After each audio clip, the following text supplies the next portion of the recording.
Hey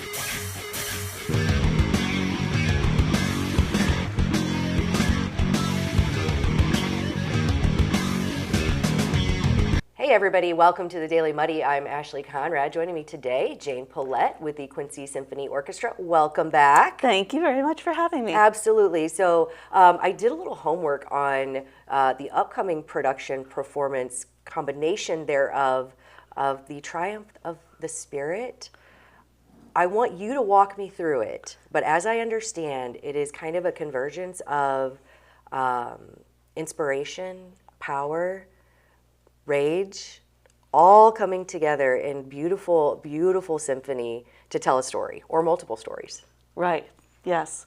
So the concert's going to have 3 large pieces on it. Well, the first piece is an overture. Okay. And I'll just start in chronological order of the concert. Please because do.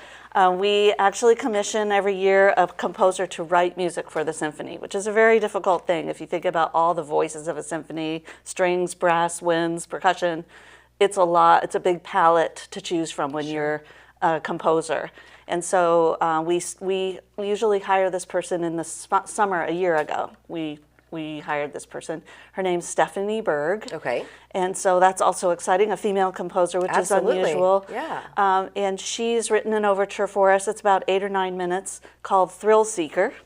And it's a very rhythmic, powerful, energetic opening for the concert. Okay. And she's going to be here. The concert starts at 2:30 on Sunday afternoon, but she's going to be here from 2 to 2:15 on stage with Dr. Briney, our conductor, talking about how she came up and with, the sounds that you'll hear when you hear Thrill Seeker. Well, I see every time you visit, I also learn something new because I didn't realize that there was a whole process behind coming up with kind of the theme, bringing the composer in, how very interesting. Mm-hmm, right. We have commissioned over 20 works since 2007. That's incredible.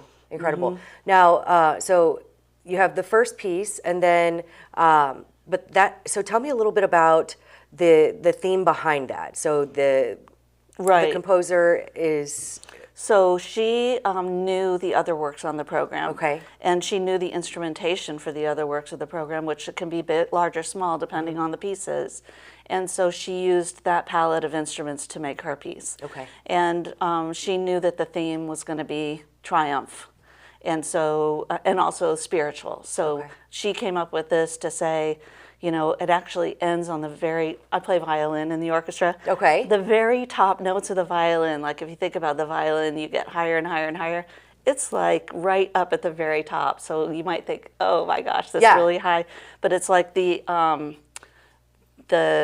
farthest reaches of the instrument. Okay. We start to the very lowest to the very highest. So like putting your whole self into this piece. Interesting. And also just the idea of what thrills you. So, the tempo of the music and, it's very rhythmic and fun.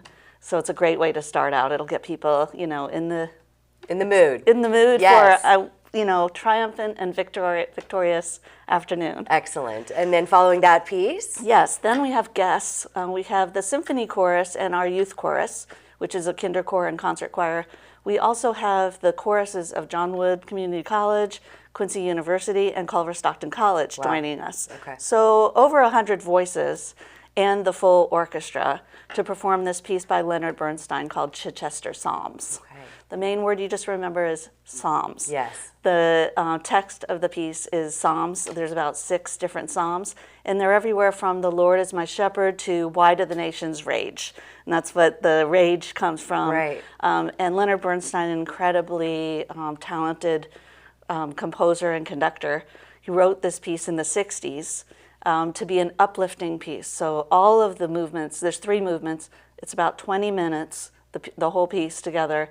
All the movements help the spirit, uplift the spirit. Yeah. But in the course of that time, there's triumph, there's sorrow, everything that you think about in the Psalms, because the Psalms are songs in the Bible. Right. So, and then in the middle movement, there's a boy soprano, which is an unusual, thing for people to see. Absolutely, yeah. He is actually the soloist, and he's singing that psalm I mentioned, "The Lord is my shepherd, I shall not want." he's singing this beautiful lyrical solo. It's so gorgeous. And let's remind people how old he is. Oh, he is a 5th grader at Lincoln Douglas School. Gosh, how incredible. Yes, his name is Benedict Stratton. Okay. And he's from right here in Quincy, and he has a gorgeous voice. He's a member of our youth chorus. And he's going to sing, when he sings, it's this beautiful psalm, but the other one, Why Do the Nations Rage, is also in the same time. Sure. So the chorus will come in, Yeah. and also Leonard wrote for many percussionists. So you also have, usually a typical symphony might have the timpanist plus maybe 3 people playing percussion instruments. Right. This is 6 people plus the timpanist. Wow. So just all these different instruments, they go all the way across the stage. They have to make 2 rows of instruments in order for all of them to be heard. Well, I can imagine how powerful it's going to be, and then all of the voices at the same time. I mean, this is going to be, it's right, going to be incredible. Yeah. Right. They start out in the beginning, and the first part of it is make a joyful noise. Well, the word noise kind of reminds me of part of that. Yeah, right? Because during that make a joyful noise first movement, the chorus is singing, and it's this great, lilty, fun, uplifting sound. But then you also have these percussionists playing all these different instruments, and the Very whole lively. thing is like, wow, Yeah. that could almost be like a noise, a joyful noise. Yeah. And then the final movement, I shouldn't say this, but this is what it makes me think of every time is, do you remember that old show, Fantasy Island, where the music was like, doo-doo-doo-doo, like, I don't know, that's what this reminds me of. Okay. Which is terrible, but I shouldn't say that because it's a psalm. Well, But, hey, I mean, you're relating it to people, and that's okay. So it's very it's a kind really of lulling, beautiful melody. Yeah, Mhm. okay. And so it's kind of like finally you've gone through this, hey, the joyful noise. Then you've gone through the Lord is my shepherd and this, why do the nations rage? And then you end with, I think it's one of the Psalms that talks about how what we really need is unity. Sure, yeah. And so that's kind of the final message, and that's the triumph, Okay, right, yeah. of that piece. Well, it sounds like a beautiful, inspiring story told through music. So this is happening when? This coming Sunday at The 2:30. 19th. Is that right? Sunday the 19th. Okay. At 2:30. And can you get tickets at the door, or do you have to get them beforehand? You can buy tickets at the door. You Okay. can also buy beforehand at Hy-Vee's or at Sturhan Jewelers. Okay. And you can also come to the office or go online. Our website is QSOA.org. It stands for Quincy Symphony Orchestra Association. Perfect. So QSOA.org, you can order tickets. And then if you do that, they'll be available at the desk. We have a will call table where you can go and pick up your tickets that you've already paid for online. Excellent. Well, Triumph Yes. of the Spirit. Sounds like it's going to be inspiring, powerful, and one you don't want to miss. Thank you so much, Jane. I Yes. appreciate you coming in to tell me a little bit about it. Okay, All thank right. you. Thank you so much. All right, guys, coming up next, I sit down with DOB. We're talking car washes. What's that, you say? That's right. Stay tuned. Utopia is now open every day from 10 a.m. till 10 p.m. and till 1 a.m. on Thursday, Friday, and Saturday. Chill out with a craft cocktail or an ice-cold beer. And Utopia's got the latest gaming machines with big jackpots ready for you to win. Need the perfect spot for your next celebration? Utopia features a beautiful event venue, available now for parties, reunions, and private events. So come see what all the buzz is about. The drinks are cold, the space is hot, and Utopia is ready for you. Welcome to the Abbey, a Quincy tradition. With 6 big screens, a new larger kitchen, and now more seating capacity, the Abbey is the place to be. Before, during, and after the big game. Come enjoy fan favorite appetizers, steaks, burgers, and a variety of daily food and drink specials. Can't join us? Carryout is available too. Now with a convenient drive-up window to better serve you. 1736 Spring in Quincy. Opens at 3 p.m. Tuesday through Sunday. Come join all your friends at the Abbey, a Quincy tradition. Welcome out to Kelly's on Broadway tonight. We're drinking cold beer and it feels so right. I'll meet you out on Broadway underneath Shamrock Light. We're gonna have a good time on the patio tonight. There's a party down at Kelly's on Broadway tonight. We're drinking cold beer on a champagne night. We're feeling all alone and you got no place to go. So come down here and drink a beer on Kelly's patio. Kelly's. Jackpot Maggie's brings the spirit of Las Vegas to Quincy. Relax, have a drink, and try your luck on the machines. Jackpot Maggie's brings real Vegas fun home. A clean, comfortable atmosphere and a great location at 1515 South 12. Jackpot Maggie's is full of games, friendly service, and drinks that won't break the bank. Are you ready for some Q Vegas action? Jackpot Maggie's is ready. It's a doggone good time. Welcome to Cedar Club, Quincy's favorite local bar. A friendly corner bar with a laid-back atmosphere and affordable drinks. It's the perfect spot for a great time. With entertainment galore, including shuffleboard, golden tea, pool, foosball, and winning gaming machines. Cedar Club's latest edition is the best spot to catch your favorite game. Great drinks, great friends, and great times. Cedar Club, 20th and Cedar in Quincy. The Liquor Booth is your home for a huge selection of beer, wine, and spirits. The Liquor Booth has 2 locations in Quincy, 3520 Broadway and 1500 North 12th Street. The Liquor Booth, where it's always happy hour. And welcome back. Joining me now, my pal D.O.B. with the BBB, here to talk about car washes. Give me the skinny. Talking about the car wash. Whoa, whoa. That's all the singing I'm going to do. That's it? Okay, well, I'll stop there too. All right, so car washes. I mean, obviously, who would think that there would be... complaints about car washes, yeah. right? Yeah, so we get about on average, about 4,000 a year. That's nationwide. Okay. Here in our region, we get usually between 100 and 200 about car washes, and they go down 2 tracks. One track is... that I took my wash in an automatic bay, not one of the ones you do, if you do your self-serve, Sure. that's different. But I took my car in there and it was damaged, and I want the company to reimburse me for those damages. Too much power. Too much power. Yeah. And then the second one is with subscriptions. Okay. If you buy a subscription, like a membership plan to a car wash, if you like can a punch pay card type deal? Yeah, you can buy you can pay X number of dollars a month, and you can go X number of times a month. Okay. And what people tell us about theirs, sometimes they have problems canceling those subscriptions, kind of like we see with other subscription plans. So if you think that you need a subscription or you want to do a membership plan to a car wash, make sure you read everything. Make sure you read how many times can you go. Is it only for that one vehicle, or can you take every vehicle in your house X number of times? Right. When can you cancel? Some places you have to, if you're going to be a member, you have to be a member for X number of months before you can cancel. How can you cancel?